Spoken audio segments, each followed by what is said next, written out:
I love films with love in them. You know, I'm always drawn to those movies, and you know, they definitely speak to me. I would prefer there was a love story. It doesn't have to be, you know, romantic necessarily, but love of something in a film. I mean, I just find those more life-affirming, but I like the other thing too, but that's my preference, and so I guess that makes me a romantic. The time travel in this film in particular is not so precious, you know.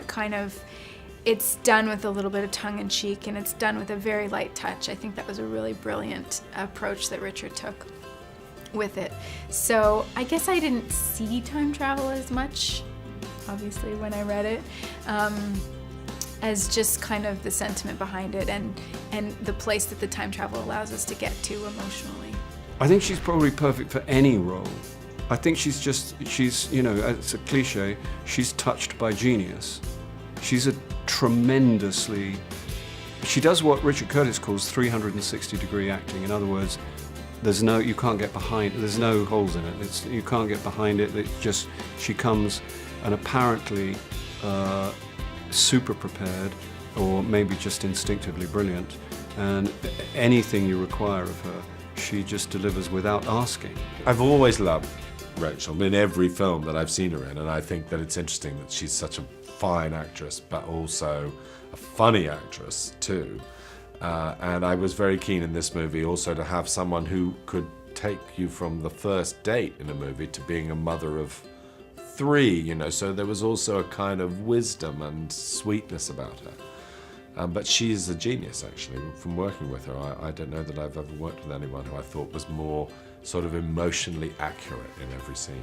This is the film in which I've, as it were, caught up with my own life and what I'm thinking about. The other, you know, I was quite surprised the other films ended at a wedding, because there's lots of stuff that happens afterwards. And this is the film where I'm thinking about family and, you know, losing members of your family and having children, as well as love and romance and jokes, which are the things I normally try to do. I really kind of have to jump on the Richard bandwagon and say I don't know that I would do anything phenomenal. I would just kind of hang out with the people I love and, you know, maybe have a campfire or something, sing some songs. I don't know. I mean, it wouldn't be anything really crazy. It would just sort of be one day, yeah, with good people.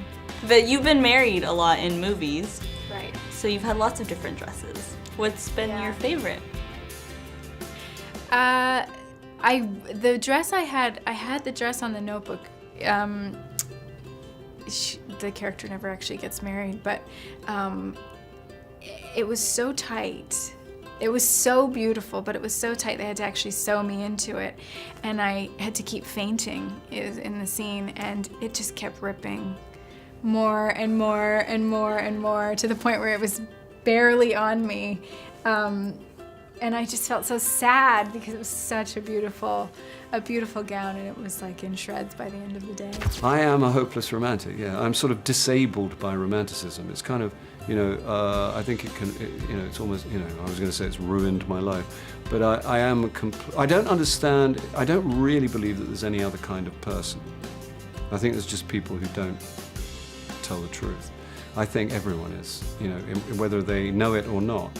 I don't think it's possible to be anything else. The great thing about me and Bill is we've done such different things every time. I mean, there couldn't be 2 parts that are more different from the Love Actually rock and roll star that he played to the very gentle father in this. And he was very sweet. When I sent him the film, he said, oh, yeah, let me come and talk to you about it. And he said, I'll do the film, but I don't want to do any acting. And I said, oh. Really? And he said, yeah, but what he meant was he wanted to play the part in a really sort of gracious, unshowy way. I think I'd probably come to the same conclusion. It's like when people, you know, say value the ordinary things. They're not in fact ordinary. And time with your family or with your children is, you know, having a child is, I presume, not that I'm a great philosopher, but I presume it's the kind of the meaning of life. I think I'd spend 24 hours with my daughter and her mum, and we'd probably dance to some cool vibes. And we'd drink tea and eat good and be on the beach in the rain, on a train. I don't know. I like trains and I like the rain.